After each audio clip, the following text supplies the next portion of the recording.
Stage 10 of the Africa race sees the rally head to Vallée Blanche, then onto the famous Amajor Pass.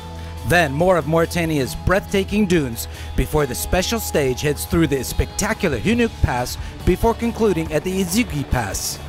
This 482-kilometer long stage, with its 424 times sectored around Agjouch, offers some of the most spectacular scenery of the rally.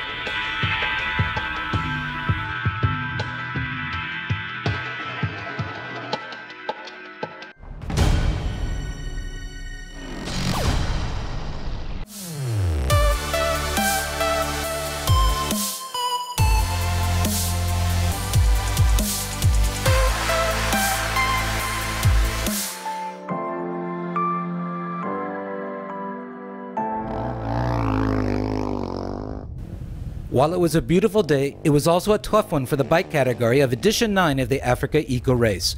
All agreed at the arrival. They struggled, but also adored the superb and extraordinary scenery. While being the most photogenic, it was also one of the toughest. Stefano Poloni compared it to the Maldives, white sands, which was a little less tiring for the Italian than the dunes he rode well to finish 5th, best in the stage, and more than a quarter hour behind Martin Benko. It was also a difficult day for the Slovakian. The dunes were very thick and navigation was very complicated. But Benko remained consistent on his way to a second straight 4th best time on his KTM. He covered the 423-kilometer stage in 6 hours, 33 minutes, 27 seconds.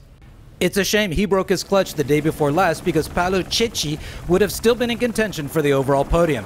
Today, the Italian on his powerful but heavy Honda proved he can rival with the 2 leaders. He got stuck in the dunes several times. He had to pick up his bike numerous times, which sapped his energy. The valiant Italian finished 3rd on the day to move up to 7th overall. As usual, you find the same 2 riders at the sharp end of the order. Pal Anders Ulvasetter got off to a slow start this morning. He then hoped Sella would make a few errors, which he did not.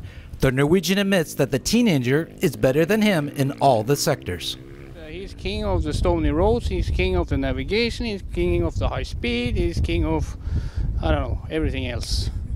And he's doing it in an incredible way, because and some place we are, there are no roads.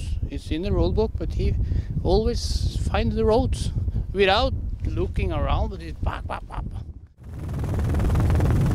Tonight we can say a star is born. Remember his name and his face. He'll be one to watch for years to come. Another stage win for Gev Sella, to the pride of his delighted dad. Today, the Israeli rode with Pal Anders, for whom he has learned a lot during the rally.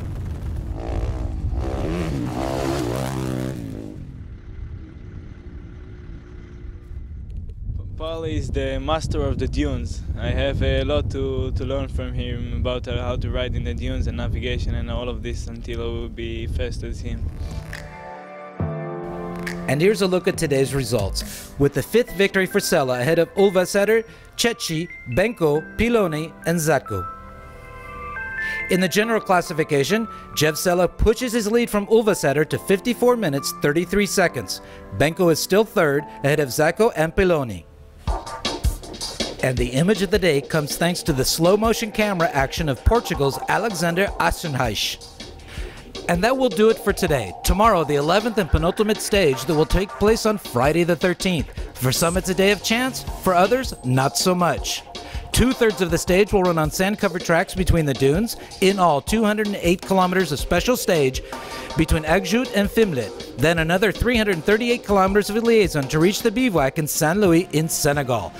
And as usual, we will leave you with the best images of the day. And be sure to join us tomorrow when the 2017 Africa Eco Race says goodbye to Mauritania and hello to Senegal.